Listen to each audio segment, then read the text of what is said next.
Evening, everyone. Happy Saturday, I guess. Yes, weirdness. So I suppose we weren't like, it's not a total surprise with the Epstein files. They were supposed to be released yesterday. All of the, just to be clear, let's remind ourselves about what was supposed to be released. All of the unclassified files are supposed to be released, with the exception of any files whose release could prejudice a future prosecution, trial, investigation.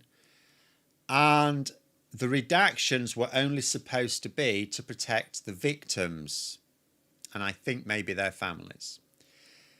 But also, I mean, obviously you could say, the Department of Justice could just release things with huge, and they have released things with huge redactions. One of them was a 119-page consecutive redaction, literally 119 pages all redacted. Doesn't sound to me like that's just protecting victims, does it? But the thing is as well, so you can imagine, okay, so the Department of Justice say, okay, we've complied with the law, we've only redacted, we've done what we needed to. How do you know?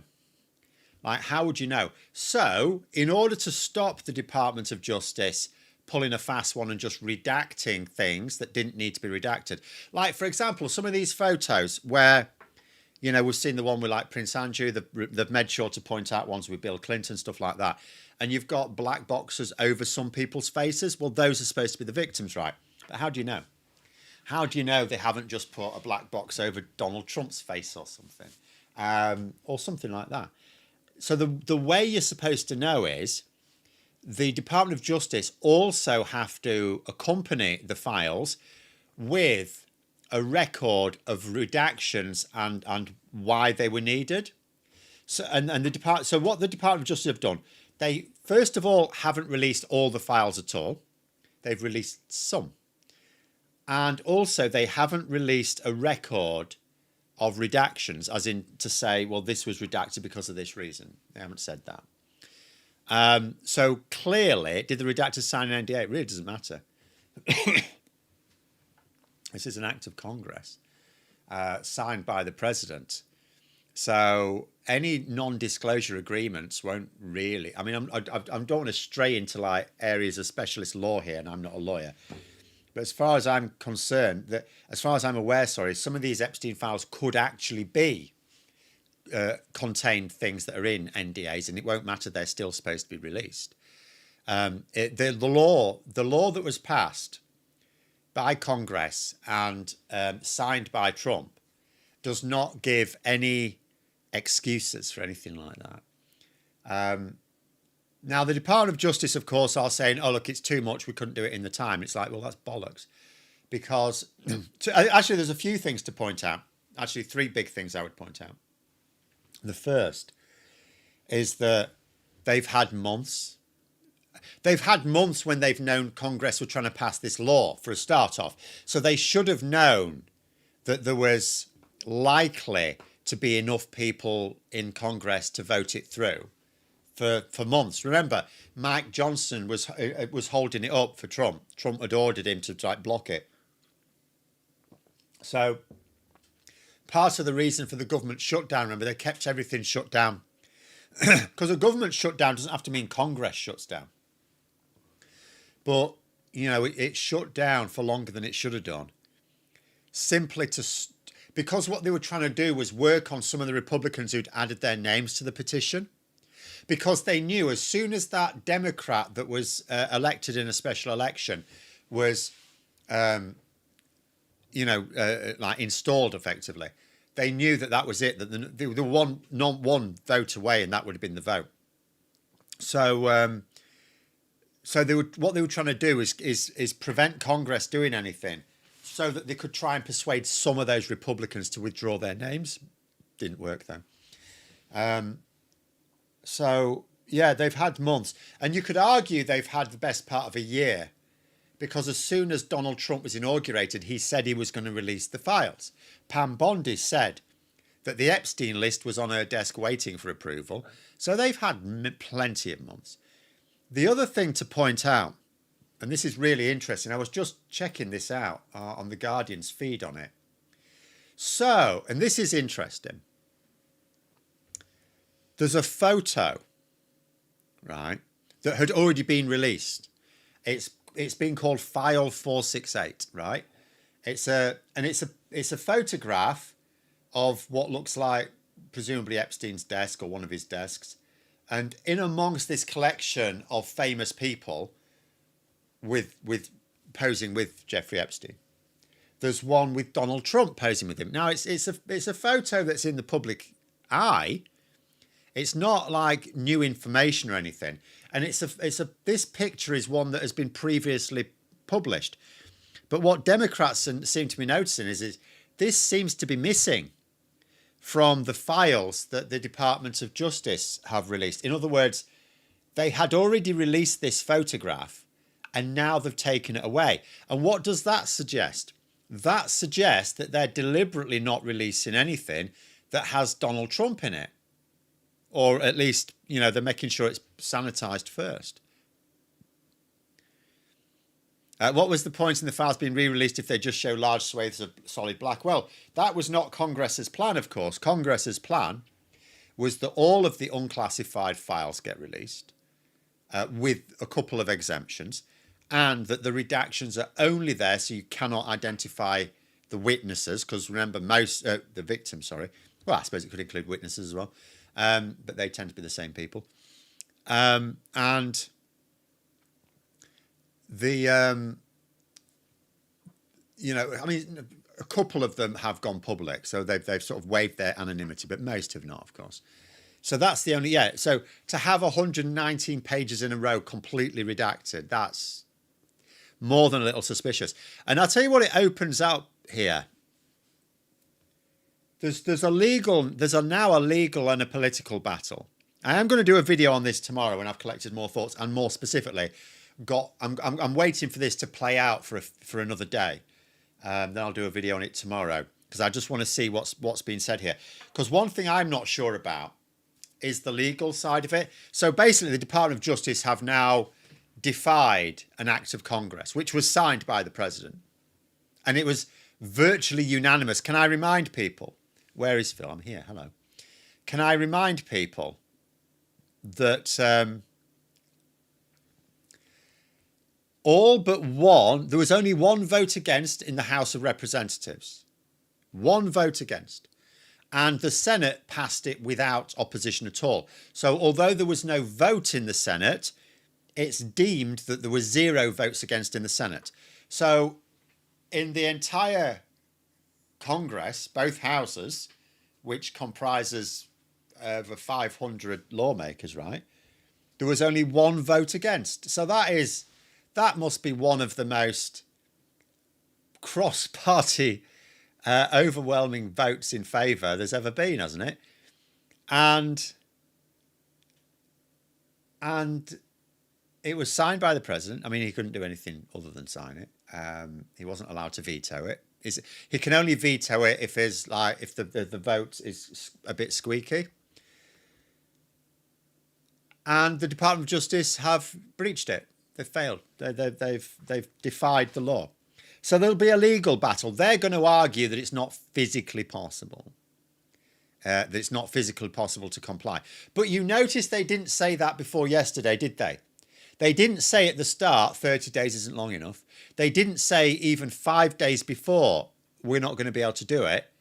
Like they allowed us to get all the way to the 19th, and then say, sorry, we can't do it.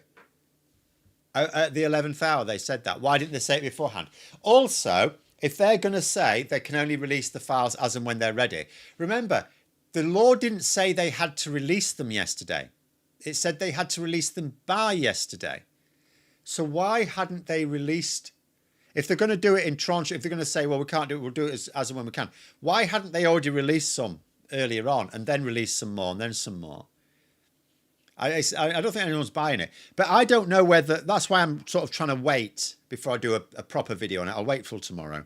I'm trying to find out what information there is and what is the legal case here. In other words, can Congress, I suppose, or a group of congressmen and women, can they take the Department of Justice to court? I know they can, but can they realistically take them to court and have presumably the Supreme Court rule that yes, they're bang out of order and order some sort of remedy? But the other issue here is the political issue. So regardless of where the legal thing will fall, there's a big political battle here in that Trump is obstructing the release of the Epstein files even after he signed that they should be released himself. He's clearly obstructing it. And it's not just the fact that they hadn't released all the files. The files they have released have been excessively redacted. Everyone can see that.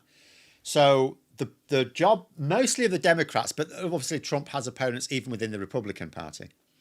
The job for those people will be pointing out to MAGA supporters that Trump is actually orchestrating the biggest conspiracy America's ever seen. Now, I don't know whether this is the biggest conspiracy America's ever seen. It doesn't really matter. But you know how Trump is. Everything has to be either the best or the worst. Everything. Like, there's no such thing as a shade of grey with him. Everything he does is the best that's ever been done in history. Like, even notice what the White House says when they were being tackled over their failure to comply here. They said they're the most transparent government in American history. Not we are very transparent, or we're more transparent than the last government, or anything like that. No, the most transparent in history. So we know that this is the sort of thing that appeals to Trump's core support, right? Everything either has to be, if it's bad, it has to be the worst ever. If it's good, it has to be the best ever. So I would say the Democrats need to be saying this is the biggest ever conspiracy in American history, and Donald Trump is leading it. Have to say that, because although there's supposed to be a certain distance between the Department of Justice and the White House, we know there isn't, because we know that Trump ordered the Department of Justice to actually prosecute people, which they did badly because if it failed, but still. The wealthy elite will never face the consequence of their actions. Well, I suspect not in this case, but again, see, the thing is, I keep saying, don't I? I've said for a long time, I don't know why Trump didn't actually just release the files. Like, seriously, what is in those files that would be as damaging to his base, to his core support? We already know things about Trump that his core support ignore. They don't care. What can realistically be in those files that we don't already know? In terms of, like, we can know there's certain details that we won't know, but in terms of the sort of behaviour it gets up to, his supporters just blindly support him. They don't seem to care about his behaviour. So I would argue, and of course I don't know what he's trying to hide in there, but can it really be that bad? I mean, did he eat any of the girls? Like, did he stab them or murder them or something? Because, like, even that he'd probably get away with. I actually think blocking the release is more damaging for his core support than anything that could be in it. And that's been my view for a while. Say contempt shown for the law. Well, it is contempt, but his administration does have contempt for the law. They have contempt for everything, apart from their own self-interest. But it does need pointing out. But if I were advising the Democrats at this point, I mean, hopefully they've already got people advising them just these things. But I would say there's several lines you want to be taking here. First of all, don't make it look too obvious that you like. Here's the thing, right? What are the Epstein files really about? Why do we need them releasing? We need them releasing for justice for the victims, and that's ultimately it. There's multiple people men who have abused those girls and knew that they were abusing girls, and they need to be, even if we don't see any serious legal action against them, they at least need to be named and shamed. But ideally, they also need to have action taken against them. For example, there was something like the Trump supporters are trying to point. They've released a load of stuff with like Bill Clinton pictured. Nothing incriminating, but at the end of the day, it's Bill Clinton, right? It's dodgy as hell. So I wouldn't like disbelieve it. But So Clinton's, I've forgotten when it is now. Clinton's office has basically said that, you know, Trump didn't sit on these files for all these months to protect Bill Clinton, right?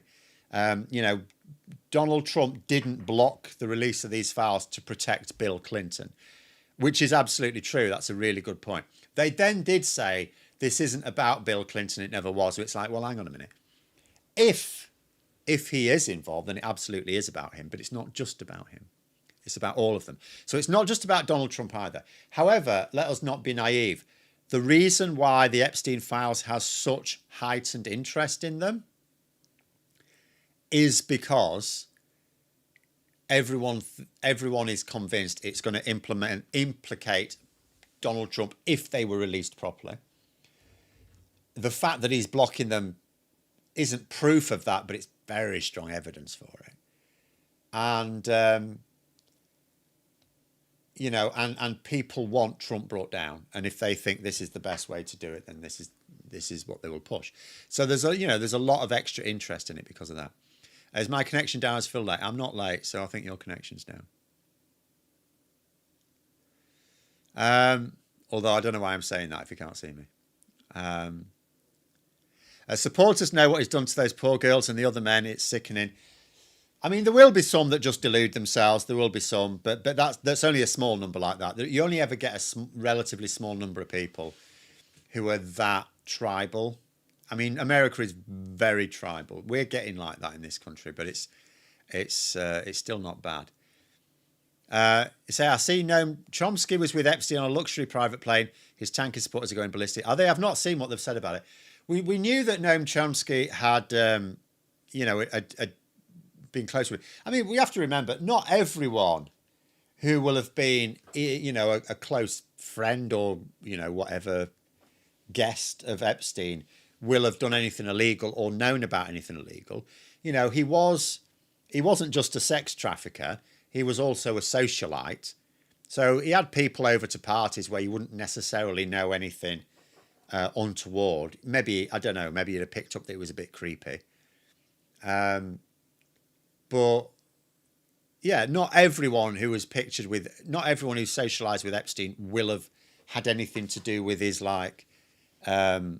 his abuse. And I've not seen any evidence that Chomsky himself has implicated anything criminal. Just like, I mean, if you think about what evidence have we seen that implicates very many people at all? We've only got Virginia Giuffre's autobiography, which contains some named men. There's not a lot we have. And in fact, the only reason why we think, the only reason why we even think Trump is probably implicated is two things. First of all, there have been emails released, private emails, where Jeffrey Epstein has alluded to the fact that Trump knows about it. So, and Jeffrey Epstein wasn't saying that for public purposes. That was loads of private emails. So he was telling people that Trump knew about it. And in that, there was that other email where he sort of described Trump as the dog that didn't bark, right? And the other thing is the fact that Trump is going to such efforts to block the files, or block some of the files, or block some of the information in the files. Excuse me.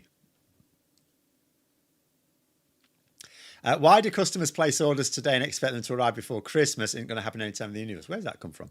Excuse me. But it will. No, it will. I'm finishing the year in having had, in the last couple of months, having to spend a lot of unexpected money. My latest one is my camcorder broke, basically. So I had to get a new one, and they're not cheap these days. It's a lot more expensive than the last one I got some years ago. But it arrived. I mean, I ordered it Thursday night because I didn't order it in a rush. It broke earlier in the week, but I thought I'll do my research and make sure I get the one I really want. So I've identified that one. And so I ordered it Thursday night and it arrived today. So you can absolutely order things and get them straight away. Trump is the baggest winker in my lifetime. Yes, possibly. I suppose it depends on where in the world you are. But I suppose in the Western world, he will certainly be doing the most damage. Chomsky is the one who defended Milosevic and denied Bosnian genocide. I don't remember that specifically, but it may have been, because he's certainly denied a few other genocides. But there we go. Oh, not for handmade items film. Well, no, I suppose not. Especially if they haven't paid for track 24-hour postage. No.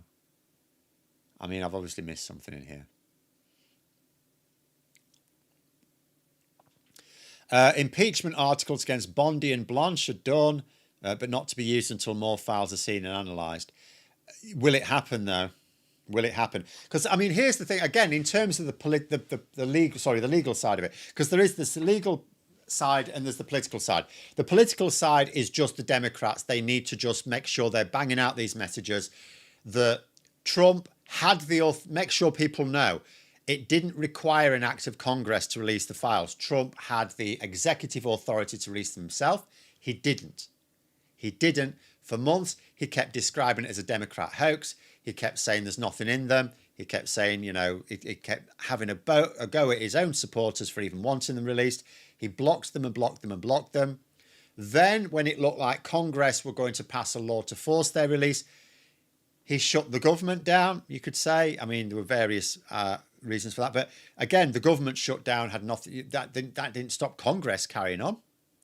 So he basically used the government shutdown to shut down Congress, getting his stooges to try and sort of delay the vote for a good long time, a couple of months or something, wasn't it? And then eventually the law was passed, and he's still blocking them. He's still getting his Department of Justice to avoid releasing the files, which is now against the law. You know, just really lay it on thick. But from the legal point of view, so let's think about it now. So the vast majority of Republicans, they may not have wanted the files released, just like, you know, many Democrats may not want the files to be released.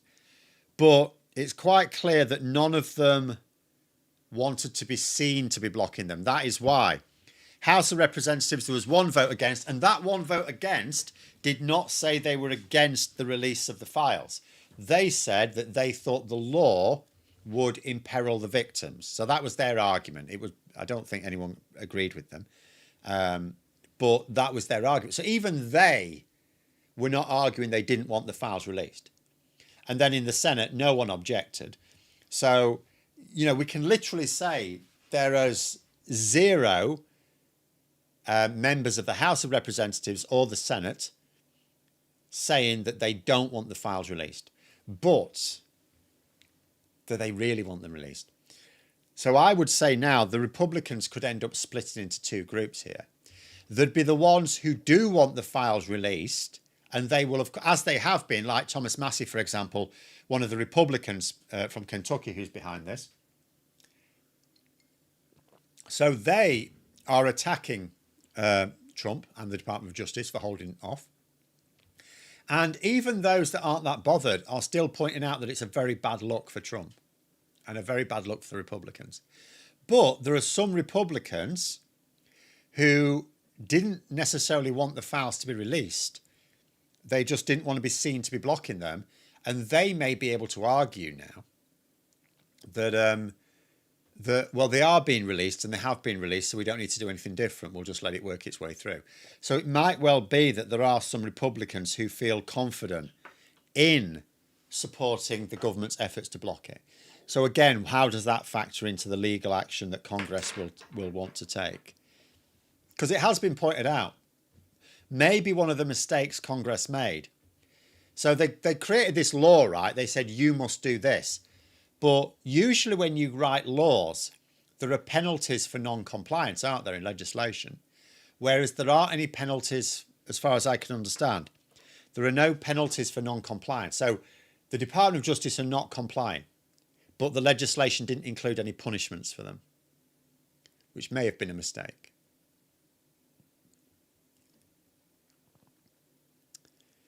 Argos was surprisingly fast. Get it same day if you order early enough. Oh, they have little vans that go around now. It's the only way to survive in the Amazon era, isn't it?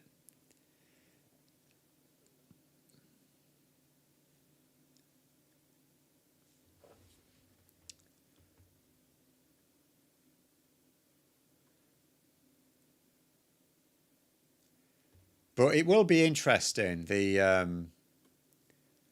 Yeah, because I mean, obviously, whenever anyone talks about impeaching Trump, it's like, what's the point? They tried it twice during his first term, went nowhere. It just ends up allowing him to look like the victim. Whereas impeaching people who are carrying out his dirty work for him is an interesting one. That's an interesting one. I don't think Marjorie Taylor Greene will shut up about it if they don't release the files properly. Oh, no, she certainly won't. And she's, I mean, what did she say? She said herself, this isn't MAGA. And it's true as well. What she's saying is actually true. Like there are several defining features of MAGA. One of them is that they are all about the conspiracy theories, right? They have this view that you've got this shadowy cabal, this establishment elite, the deep state, who are controlling everything, right? In which case you have to wonder why they bother voting for anyone if it don't make any difference. But anyway, that's what they say. But here you've got a genuine conspiracy. This is a real conspiracy. We know there's a conspiracy to there's no doubt about this, by the way. This is not a matter of opinion. Jeffrey Epstein allowed a lot of men, powerful, influential men, to abuse girls and young women, right? That's a fact. No one disputes that, do they? And the fact that none of these men have faced justice is a conspiracy, isn't it? Because they should. They've broken laws, right? They've broken laws. Now, here's the thing. So, first of all, none of them have actually faced their day in court over these abuses and assaults. And also, in most cases, we don't even know their names. We know a few. Well, we say we know a few. We have a few from Virginia Giuffre's book, which are technically allegations, although it would be very surprising if she'd lied in her book. She's certainly more credible than the people she's accused. But that's it. We just have a smattering of names. We don't have anything. So, of course, it's a conspiracy because the evidence is there. There's plenty of evidence. The fact that it hasn't been released to the public, the fact that no one's been prosecuted, that's a provable conspiracy. So that's conspiracy number one. And that's a definite. No one would argue that that's not a genuine conspiracy. So the Jeffrey Epstein web itself is a conspiracy. Then there's the release of the Epstein files. Now, remember, the Epstein files are not everything that Epstein did. It's just the files relating to investigations, right? And court hearings and stuff. It's just that. There'll be plenty more. I notice no one's really talking about having an actual full independent public inquiry into Jeffrey Epstein's behavior because more could be turned up. But this is just the Epstein files. This is just what was already uncovered, but just not released to the public. And Donald Trump said that he would release the files. Republicans in Congress say that the files should be released. Democrats in Congress say the files should be released. So basically, even though, as I say, one person in the House of Representatives voted against it, he voted against it on the basis that this wasn't the right way to do it. He still said he wanted the Epstein files released. So here's the situation. 100% of Congress in both houses wants the Epstein files released. The US president has claimed he wants the Epstein files released now. So we've got 100% backing for the release of the Epstein files from the two branches of the federal government who can order it. And now both branches have effectively ordered it and it still hasn't happened. Well, that's another conspiracy, isn't it? That's another provable... how is it possible when there's unanimous agreement in Congress and the White House that they should be released? How are they not released? That's a conspiracy. So you've got two at least two genuine conspiracies for MAGA to get their teeth into. And it is a conspiracy of literally protecting privileged elites. I mean, you know, the idea of concealing them is absolutely not MAGA. Marjorie Taylor Greene is 100% right on that one. It's not MAGA. And this is going to really, MTG telling the truth, what have we come to? Well, you know, it has to happen. Occasionally these things happen, you know. Look forward to the day when, as a non-US citizen, if America wants to vote for such an individual, the rest of the world can just shrug because we're not so closely tied. I don't think that will ever happen. I mean, you just look at the, unless America just breaks up. Like, you know, if the United States just stopped being the United States, if the United States of America was like the European Union, it was just each individual state was its own country, and in a loose political and economic arrangement, you know, to give them a bit more clout on the world stage. But assuming the United States of America remains as the United States of America, there will never be a time when we can just shrug our shoulders at what it does, because it will always be a massive economy. Even if it declines really very badly, it will still be a huge economy just because of its size and the number of people there. They're all under one federal law. And they've got a lot of natural resources as well. Not all the ones they need, no one has, but they've got a lot of natural resources. So they will always be a large economy. Because they like spending on their military, they will always have a huge military. And because of the, you know, they are, you know, they do produce mega corporations, very, very powerful businesses. So none of that's going away. Even if we can, like, the best thing we could do is diversify trade a bit and obviously make ourselves self-reliant in Europe on defence. If we can do that, and security, actually, because they are not the same thing. If we could do that, but even that's a stretch. But if we can do that, then yeah. But even then, we won't be able to shrug our shoulders at whatever it does. You know, it's still the case. America sneezes, the rest of the world catches a cold, and that's gonna. And the same would happen, just by the way, if something major happened in China. You know, you look at even Russia. Like, Russia has had a modest economy for quite a while now. It's not been a superpower for a long time. And yet, what happened after the full-scale invasion of Ukraine, we had to apply economic sanctions to Russia really very quickly. And as a result of that, that caused a lot of, I mean, there's several aspects to the war that caused economic damage, but that caused a lot of economic damage. And it also put us in a much weakened position, because it reduces the number of people. We can't play Russia off against America for buying oil and gas, well, LNG in the case of America, but gas. You know, so we've removed a convenient supplier from the European supply chain, which you know, it would be a bigger problem for Europe if it weren't for the fact that Europe is, you know, going full tilt. Well, most of Europe's going full tilt on clean energy, so trying to do away with that fossil fuels in the first place. But at the moment, yeah. Jagger always came over as sleazy. Didn't like him much either. Oh, well, he's always been in as well. Again, I mean, I will just caution, not everyone who will have, like, socialised with him will necessarily have done anything wrong. But we should know which ones have. I mean, this is another problem with not releasing the files in terms of justice. So it's, first of all, there's no justice for the victims, who are the most important. Second of all, we're not even naming and shaming the guilty men. But third of all, there will be some innocent men who, just because they've had a photo with Epstein, are implicated now.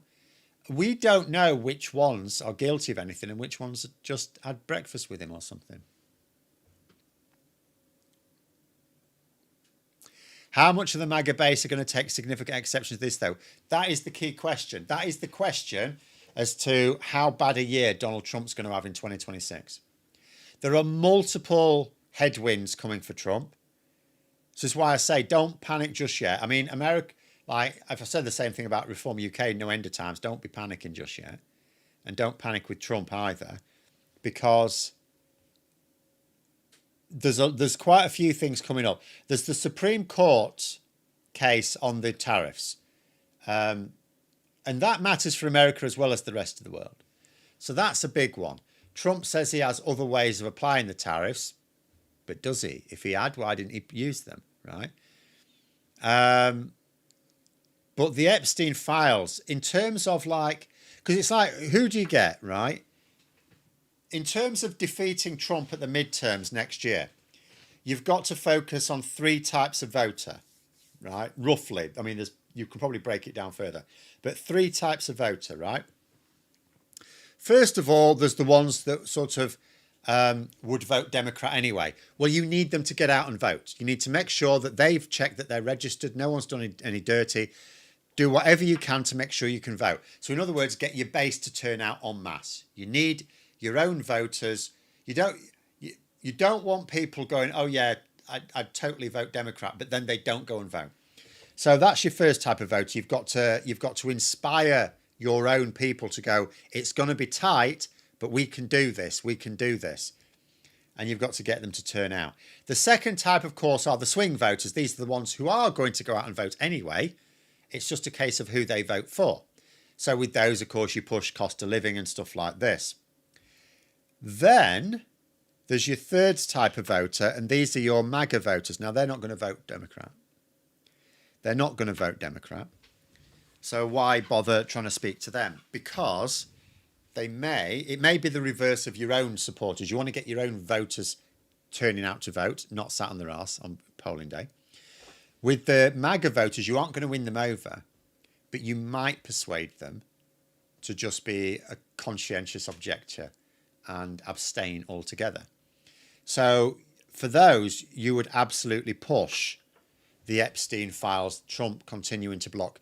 And as I say, describe it as the biggest conspiracy in American history.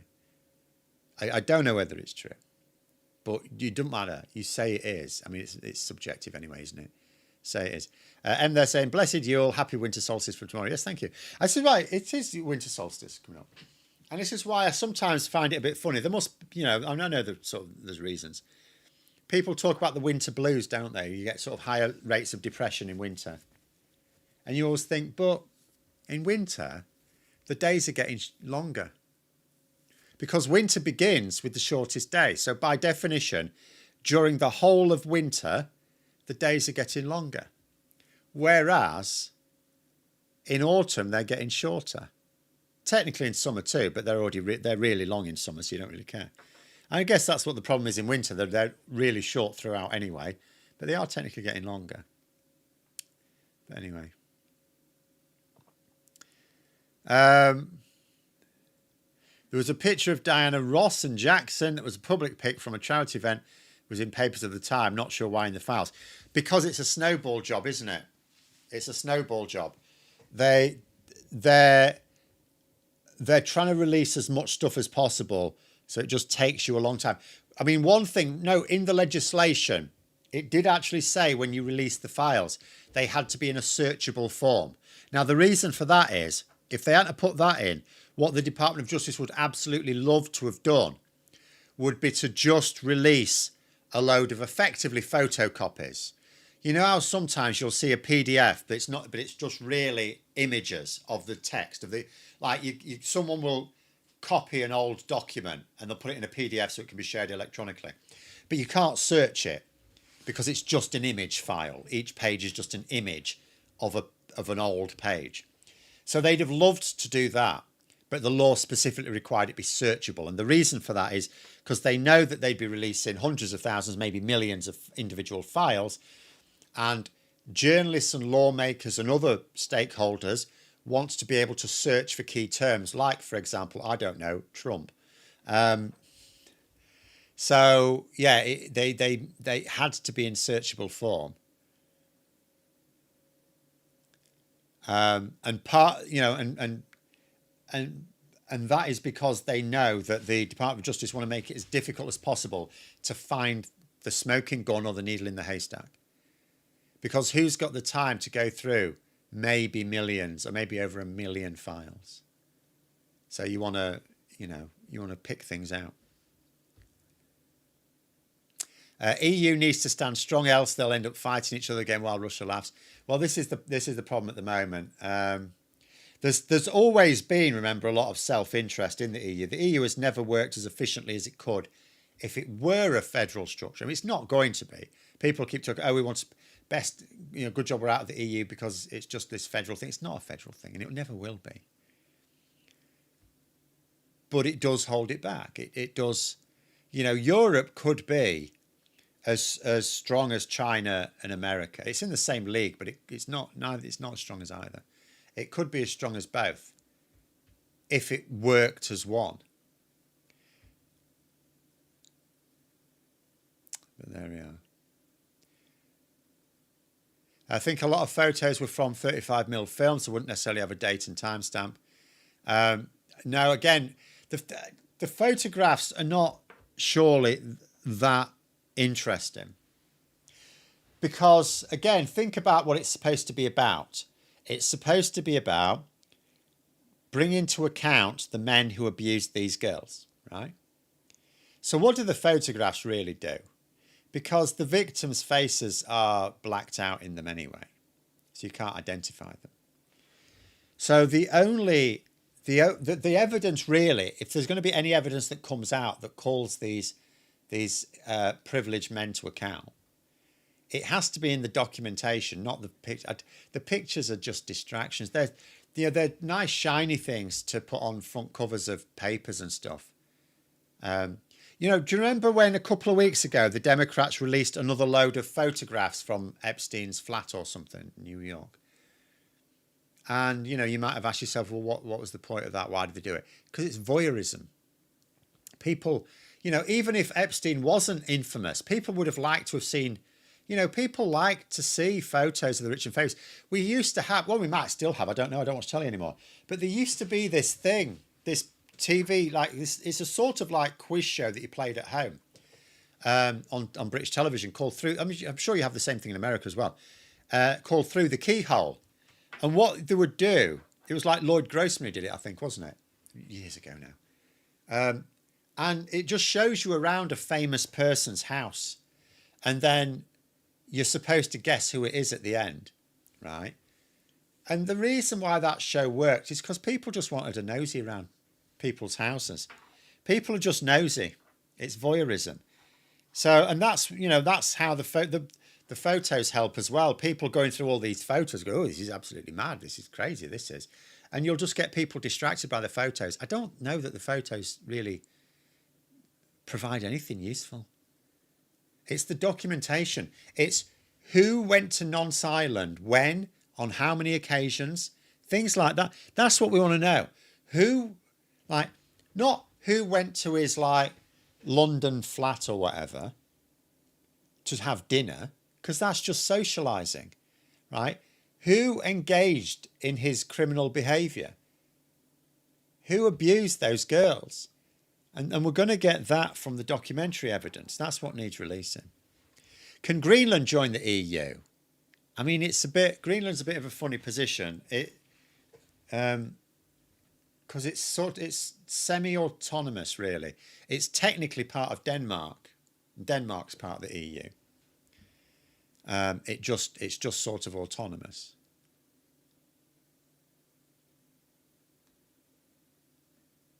Who lives in a house like this? Yeah, and it's just because people are nosy, and that's why they're releasing these photos. These photos are not telling you anything. The only photo that was of any interest at all was, like I say, the one that Democrats are saying has suddenly been withdrawn. It was already published. There's nothing spectacular about it. In fact, I'll show you. Let me just put it on. There's nothing at all spectacular about it. There's no reason for the DOJ to have suddenly pulled it. It doesn't identify any victims as far as anyone can tell. You can probably hardly even see it, but just there, that's Trump with and we've seen this photo. You can, if you Google Trump and Epstein, this is probably one of the top, because that's Trump with his wife, Maxwell and then Epstein just hidden under there. This is a very famous image. It's easily available online. Nothing else. There's no reason why this photograph of his desk would need to be pulled from publication, is there? You can barely even make out Trump. It's only by, you wouldn't even notice him, I think, if you just glanced at it. So that's suspicious. That suggests that there's some sort of protocol of not releasing things that implicate Trump. And some FBI guys obviously looked at that and go, "Ooh, a picture of Trump in there. Let's pull that one." It was just extra suspicious. Notice the flight manifest were missing from the release files. Also, the client list, which Pam Bondi said did exist earlier this year and was indeed on her desk, and then later said didn't exist. So what are we supposed to suppose? That she's stupid or lying? Or both?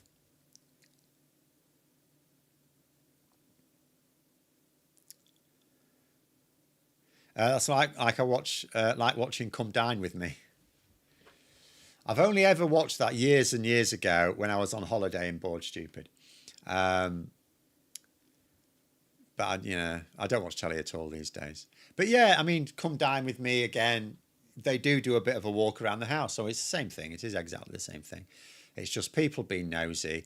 They particularly want to see how the rich and famous live, but they're quite happy to have a nose around their own neighbours' houses as well.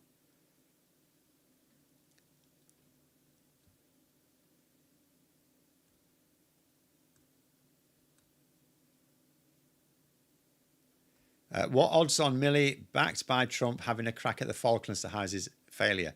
Well, they've got Venezuela in mind, haven't they? They've got sort of their sight set on something a bit more than penguins and sheep. Rich people don't think they're subject to laws, moral otherwise. They do fear being found out, though, hence this cover-up. Yeah, I don't necessarily think it's the wealth that does it. I think it's the privilege. And the two often go hand in hand. If you are born into extreme wealth, like, it must mean your parents are very wealthy. And most parents want to shield their... I mean, most parents, it's like natural enough. You want to shield your kids from harm and you want to sort of like build them up and set them up for the future, right? So if you're incredibly wealthy, then there are lots of corrupt ways to do that, aren't they? Oh, Milei, sorry. Failure in Argentina. Oh, I see. Well, I mean, so far he's winning. He won the midterms because Trump threatened a lack of key funds if they didn't. So I did give Milei 40 billion. Was it 40 billion in the end? Yeah. Yeah, it was something like, was it 20 billion before and then says there's another 20 billion in it for you if you vote the right way, and then they voted the way he wanted them to. The client list was on Bondi's desk until it fell in the shredder. I suppose that could be one way of squaring the circle. Yeah, maybe there was just one copy of the client list, and it fell into the shredder, and therefore she can honestly say it was on her desk, and then there is no such thing as the client list. Perhaps. But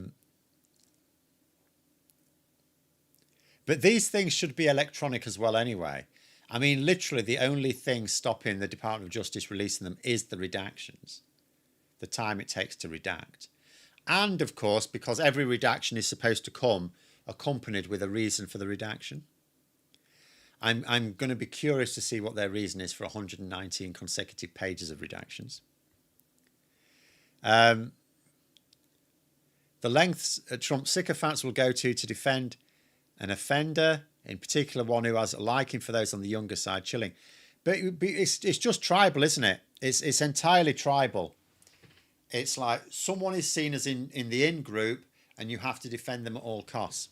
So this is why psychology, and I'm not a psychiatrist or a psychologist or a sociologist, I'm none of these things. But this is why, but I am an analyst. And the way I would analyse it is the trick for the Democrats, and by all means, they should probably hire some psychologists.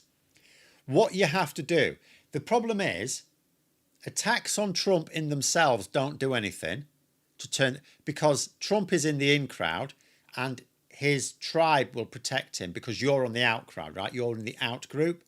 So no attack you can make will have any effect. So what you need to do is you need to do it the other way around. Instead of attacking Trump, you need to persuade them, and I'm not a psychologist, I don't know how you do it, but you need to persuade them that Trump's not on their side, that he's not in the in group. And then you've got him. That's the psychological challenge for them. You know, how do you persuade the MAGA supporters that Trump isn't on their side? As soon as you've done that, you've done. Impeach the underlings. Well, apparently they're already trying to do that if they can. Again, we'll see if it happens. But even if it doesn't, like if there can be a vote to impeach them, Bondi at least, then it becomes newsworthy. It doesn't matter if it ultimately fails, it becomes newsworthy.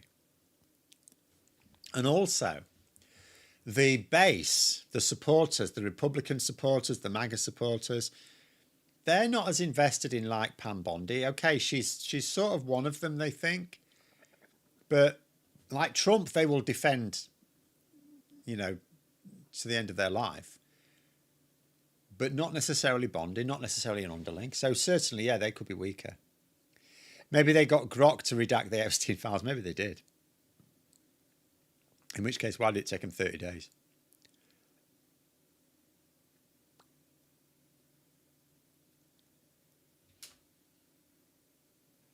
They've learned dissonance. Well, again, it all makes sense in terms of how the brain works.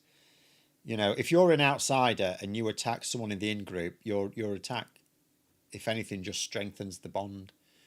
So you have to point out that they're not on your side. That's the most powerful argument to use. The same thing in this country. You know, what Labour need to be doing is pointing out how Farage isn't on their side. Instead of talking about, like, this is one of the areas where they go wrong when they keep talking about things like immigration and asylum. It's like, well, you know, Labour are the out group. Labour are not going to be the in group very easily.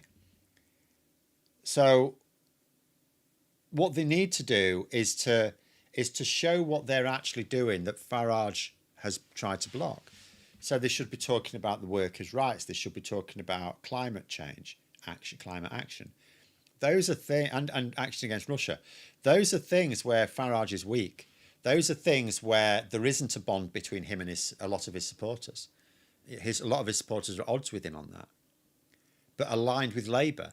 And that's how you do it. That's how you sort of change the tribes, isn't it?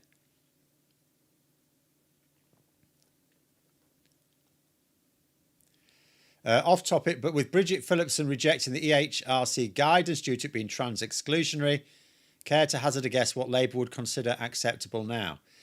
I really don't know. The obvious thing to me, and I said this from the moment the Supreme Court judgment came out, is that the obvious way to deal this is just literally tweak maybe 5 words in the Act. All you had to do, there are some things in the Equality Acts that clearly would not apply to trans women. We're not stupid. We know that you don't need to have a prenatal ultrasound for a trans woman, right? Okay, no one's stupid. But, no, lots of people are stupid, but no one's that stupid. But in terms of, you know, practical arrangements, all they needed to do is to say, look, in these particular cases, it applies to cis women.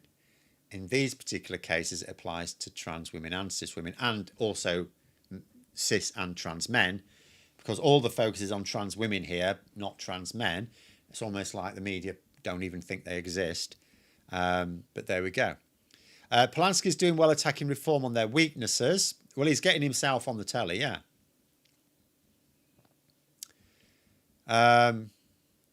Labour do that as well. It's just Polanski's getting more like press on it in social media. There are some people in Labour who absolutely tear Reform UK a new arsehole whenever they're on a programme like that. Lisa Nandy's very good at that. I know she's sort of on the fringes in the current cabinet, but she's very good at that. Wes Streeting's very good at that. David Lammy's good at that. Angela Rayner's good at that. I know she's not on the top table anymore, but she will be soon. You know, Labour actually have some that are really very effective at it as well. It's just that, you know, there aren't very many people wanting to parade it when it happens. You know, there aren't really very many. If you think about it, there are, in terms of the mainstream media, almost all of it is like Tory media, and they're not going to be like, oh, you know, Lisa and Andy did an absolute number on Zia Yusuf. They'll do it the other way around, but not that way around. Was it a mistake for Polanski to not go on Have I Got News for You? I really don't know. He can, you know, it's entirely up to him. He's going to, at the end of the day, he's not going on these things. He's going on these things strategically, and he will be deciding what is the best use of his time on these. It really doesn't matter, does it? He's getting himself noticed. He's getting the Green Party in the media more often. That, from their point of view, that works. Works less well from my point of view, because it just helps Reform UK in. But anyway, it is what it is. Did I hear somewhere that Labour stroke Starmer are going to start regular press briefings, massively improve their comms? Something Lewis Goodall also said they should do. Yes, I would say they're not going as far as they should. But yeah, I did my stream. Well, no, I didn't. I did a mixed stream on yesterday, didn't I? But we covered this towards the end of it. Yeah, so basically what happens at the moment is you have like 2 press lobbies a day. You have your morning one and your afternoon one, right? Labour has said the afternoon ones are a waste of time because you're mostly just repeating the same lines. Arguably, the only afternoon lobby that's of any value is the Wednesday afternoon lobby, because that's when they get to ask Starmer's spokesperson, because it's not a minister themselves taking them, it's the Downing Street spokesperson, right? And they get to ask what Starmer meant when he said certain things at PMQs, or if he got something wrong. So the Wednesday afternoon lobby briefing is arguably useful, but by and large, they don't need 2 a day. And the other thing is, you know, there's only certain journalists get to go to them. And yet these days, the media, the news media ecosystem incorporates social media. And there's hardly any social media creators get to go because they're private. So even if the government give accreditation to some content creators, they'd have to physically go there, which is a bad idea. They should do proper press conferences every day. They should make them interesting. They should broadcast them live so that any content creator can then comment on it. Because what's the point of having these twice a day briefings when the journalists who do go there don't even report on what's said? They might, like, if there's one thing that feeds into an article they're writing, they might mention that. But they don't actually do a specific report on the lobby briefing. So what's the point of having it? It's just what's the point of keeping it? What's the point of asking questions of admittedly, it's a spokesperson, not a minister. But what's the point of asking them questions if both the questions and the answer largely remain hidden from the public? That's not scrutiny. So it should be more open, and there will be content creators, if they can tune in and listen to it, they'll do a video on it. Some of them will do a video every day on the lobby briefing, what came out, like the highlights of the lobby briefing. There will be content creators that will do that, and that is much more useful, and that is much better public scrutiny. So yeah, I think it's an improvement. I want to wait to see exactly how it works out yet, because there's a few details I'm missing in terms of how it's going to work in practice. But it sounds to me like a step in the right direction. Quite frankly, if they just cancel the afternoon lobby altogether and didn't do anything, that would still be better, because they could at least do an extra hour's work then.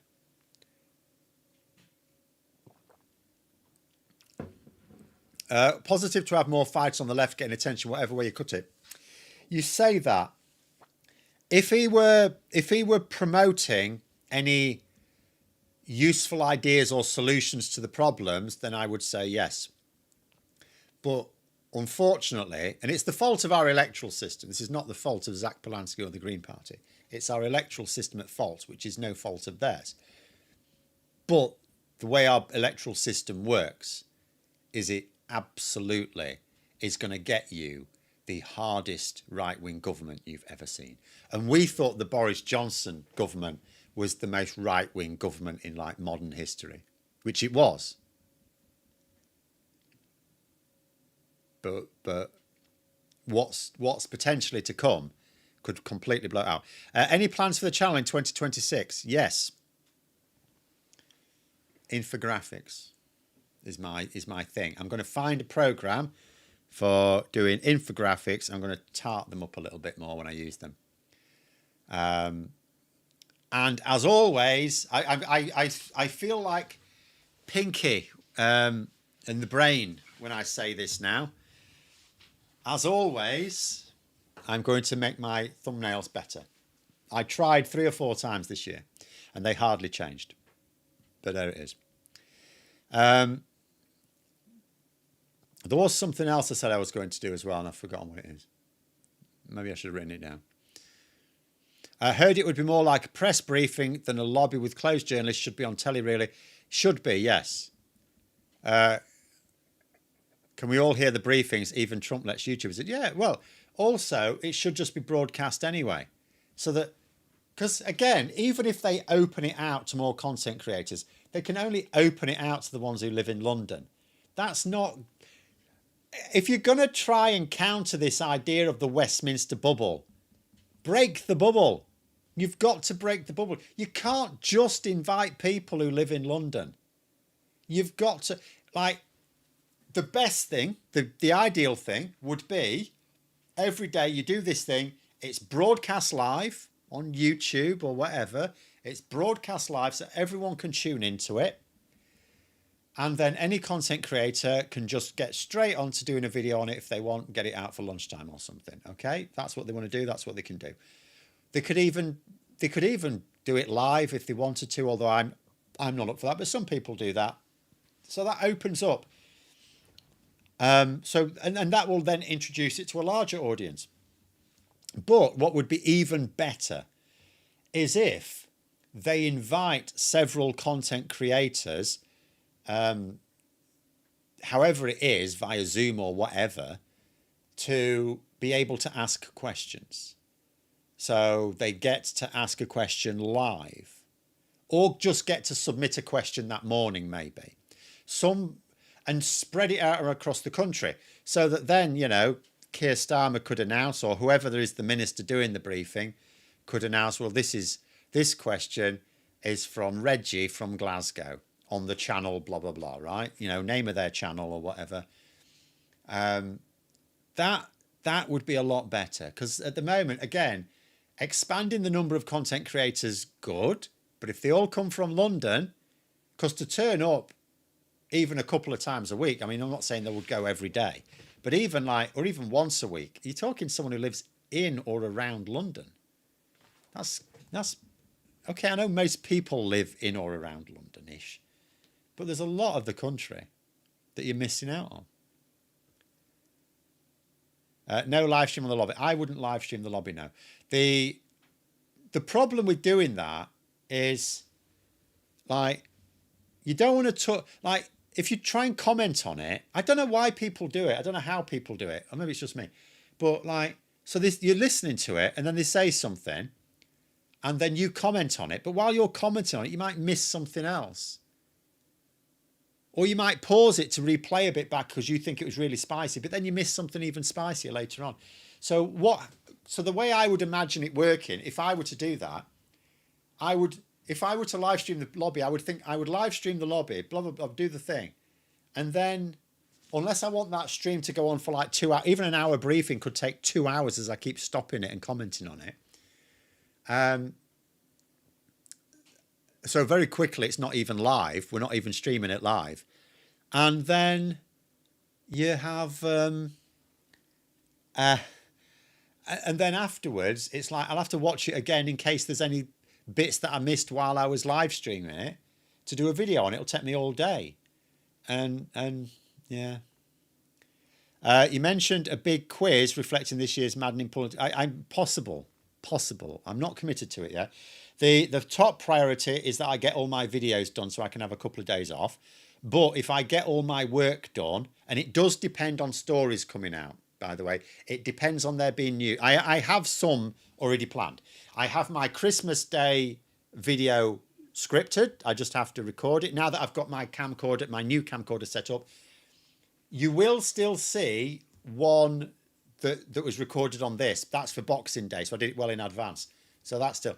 But tomorrow's videos, hopefully, assuming it actually has worked, should be back on the camcorder with the old green screen. So I've got the Christmas Day one written. I've done another silly AI song for Christmas Eve, as well as there'll be another video on Christmas Eve. But there's certain videos I have to get done. If I get them done in time, then I'll do a stream on Christmas Eve afternoon before I have to start cooking. And there we go. Starmer on TikTok, isn't that breaking his own ban on politicians using TikTok? I think that would have gone away. I didn't remember there being a ban, but if there was, I suppose there might have been at one particular point. But these things change. I mean, they did veto, they boycotted Facebook at one time, didn't they? But then they went back onto Facebook. They're never going to stay on from forever. At the end of the day, that's where your audience is. So you can't boycott them forever, because that's where the audience, use those platforms to get through to your audience, right? Channel Christmas plans. Yeah, my Christmas plans are to have Christmas. But I will... there is at least a Christmas Day is a Christmas themed video on the Terry's chocolate orange, but it is political. It's very political. In fact, I've managed to do an anti-Nigel Farage video through the medium of the Christmas Terry's chocolate orange, right? And then, yes, I've already done the song thing. So there we go. Oh, Russia's oil is now below $37 a barrel. It's not sustainable for Putin's 3-day special military operation. No. I mean, we'll have to see how that goes. Again, it's like... it's one of these things. It's not sustainable. Russia don't have a sustainable economic model. But at the same time... I mean, you can argue neither do Ukraine, but Ukraine is being supported. But is Russia... I mean, if Russia's supported as well, then Russia can also, sally on. So, is there a point next year where Russia's economy, if we can keep holding on, just implodes? Or does it just chug along and we keep saying it's unsustainable, unsustainable, unsustainable? But does it keep chugging along anyway, as long as it can keep churning the tanks and the bombs out? But anyway, we'll leave it there. Did Terry's vote for Brexit or something? No. No, the Terry's chocolate orange is entirely a victim. Not just to Brexit either. Not just to Brexit. Nigel Farage has more terrible policies than Brexit. But I'll leave it there anyway. Thanks for coming on, everyone. We will be back on again next Saturday, because the Saturdays don't fall on particular Christmassy days. But thanks for coming on, everyone. Have a great rest of day. And until next time, I'll see you later.